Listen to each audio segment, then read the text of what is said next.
Alright, welcome back to another video, everyone. Today we're going to be talking about wealth and how it relates to our book, The Creative Mind and Success. So, initially when I read this passage that we're about to read, it, how do I say this? It went against what I previously thought. So, definitely stick around and you will learn something new today. So,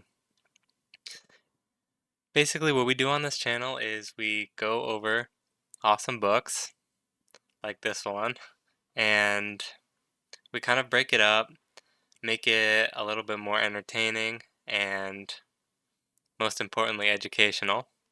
And my name is Ian, so the structure of the videos are, and by the way, timestamps are in the description. So if you want to go straight to the reading, go to the description and you can skip straight to that. But what we usually do is we go over last episode's lesson and then we go on to the reading and then we do a little bit of an analysis and we kind of go over everything again. So lots of opportunities to learn. We like that here. So, all right, let's get started. So, last episode we talked about unconscious creation. So, we have our mind, okay? I don't know why I did this. We have our mind, and I compared it to an iceberg because we have our conscious mind and our unconscious mind. And our unconscious mind can create things too, along with our conscious mind. As you could see, the green the green things show that the unconscious mind and the conscious mind is creating.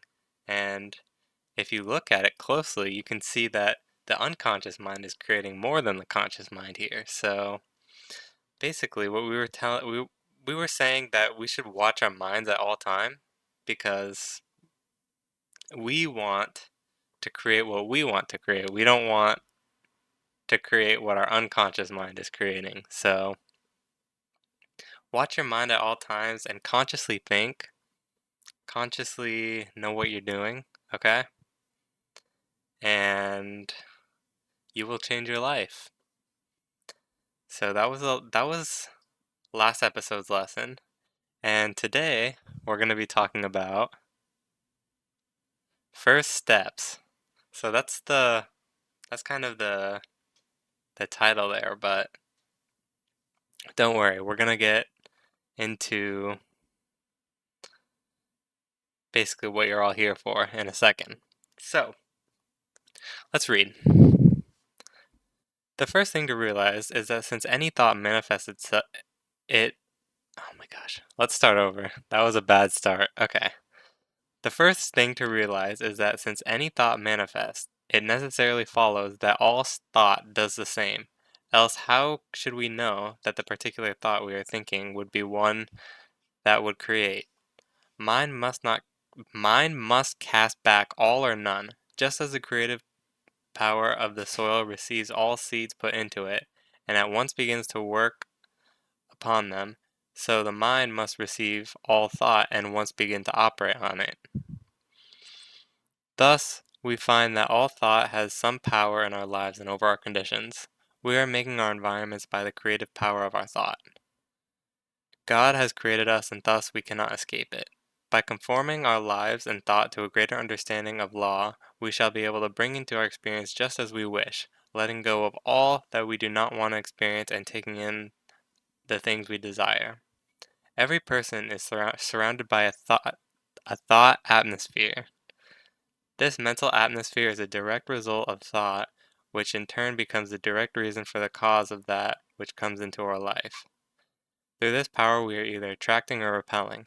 Like attract like, and we attract to us just what we are in mind. It is also true that we become attracted to something that is greater than our previous experience by first embodying the atmosphere of our desire. Every business, every place, every person has a certain mental atmosphere of its own. This atmosphere decides what is to be drawn to it. For instance, you never saw a successful man who went around with an atmosphere of failure. Successful people think about success. A successful man is filled with that subtle something which permeates everything he does with an atmosphere of confidence and strength. In the presence of some people, we feel as though nothing were too great to undertake. We are uplifted. We are inspired to do great things, to accomplish. We feel strong, steady, sure. What a power we feel in the presence of big souls, strong men, and noble women. Did you ever just stop to inquire why it is that such persons have this kind of effect over you, while others seem to depress, to drag you down, and in their presence you feel as though if life were a load to carry? One type is positive, the other is negative. In every physical respect they are alike, but one has a mental and spiritual power which the other does not have, and without that power the individual can hope to do but little. Which of these two do we like better? With which do we want to associate? Certainly not the one that depresses us. We have enough of that already. But what about the man who inspires us with his own worth? With our own worth? Ah, he is the man that we will turn to every time. Before we before ever we reach him, in our haste to be near, even to hear his voice, do we not feel a strength coming to meet us? Do you think that this man who has such a wonderful power of attraction will ever want for friends? Will he ever have to look up a position? Already so many positions are open to him that he is weighing in his mind which one to take. He does not have to become a success. He already is a success. Thoughts of failure, limitation, or poverty are negative and must be counted out of our lives for all time. Somebody will say, but what of the poor? What are you going to do with them? Are they to be left without help? No, 1,000 times no. That same power is in them that is in all men. They will always be poor until they awake and realize what life is. All the charity on earth has never done away with poverty, and it never will. If it could have done so, it would have done so. It could not, therefore it has not. It will do a man 1,000 times more good to show him how to succeed than it will to tell him that he needs charity. We need not listen to all the calamity howlers. Let them howl if that does them any good. God has given us a power and we must use it. We can do more towards saving the world by proving this law than all the charity has ever given it. Right here in the manifold world today, there is more money and provision that we can use. Not even a fraction of the wealth of the world is used. Inventors and discoverers are adding to this world every day. They are the real people. But in the midst of the plenty, surrounded by all the gifts of heaven, man sits and begs for his daily bread.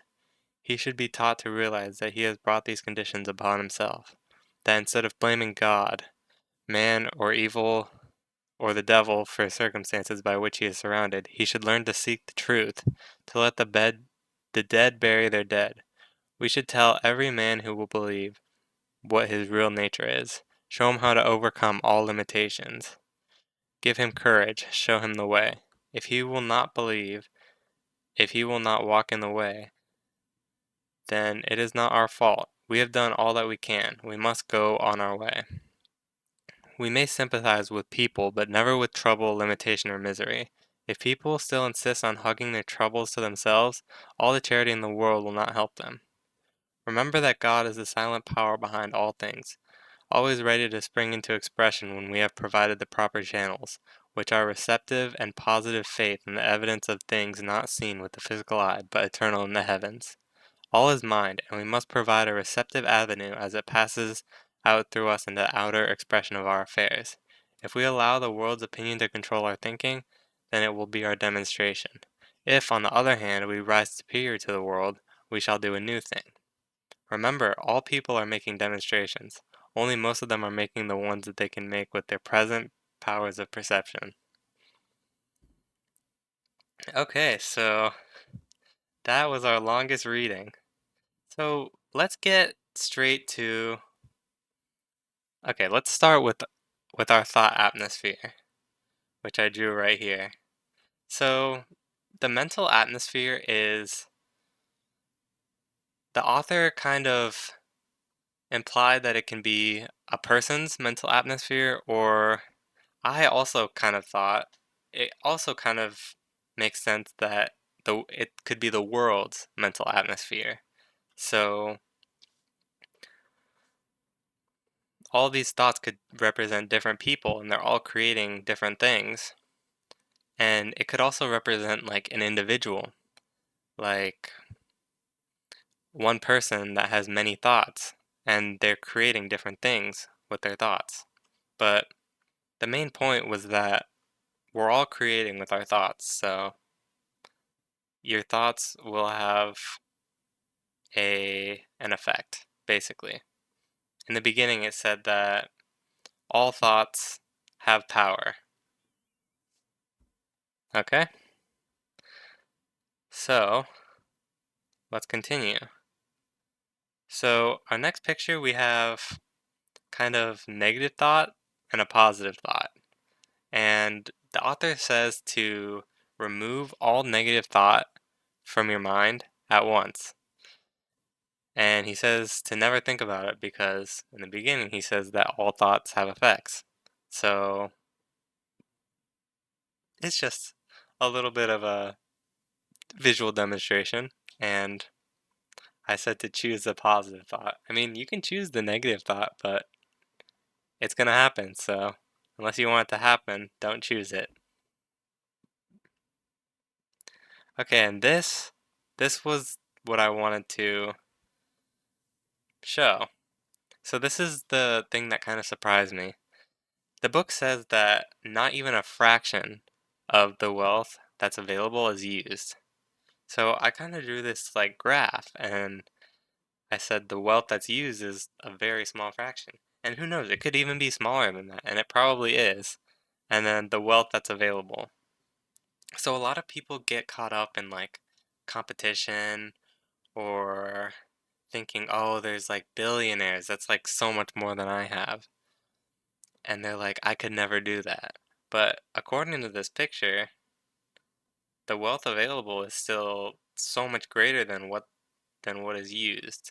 So by that logic, there's no reason to ever say anything like that. To say, oh, but the rich people, like the rich people have it all, like they need to share, things like that. And the text also talks about how charity, how it kind of doesn't work. And I don't think he's saying that like to like be greedy. He's just saying that the importance of what he's talking about, how everything is mental and how people are creating what they think. And he doesn't specifically say this, but I think he implies that if we were to give like people that were in poverty, if we were to like help them, like all of them, he's basically saying that these people have it in their minds that they aren't enough or that they deserve poverty or whatever. They have these negative thoughts. So even when we do give them food, money, they're gonna eventually end up back to where they were because of their mind. So he says to show them and prove the law instead of giving them charity. So let me know what you guys think. That was today's lesson. Hopefully you guys enjoyed, and I'll catch you guys in the next video. Peace!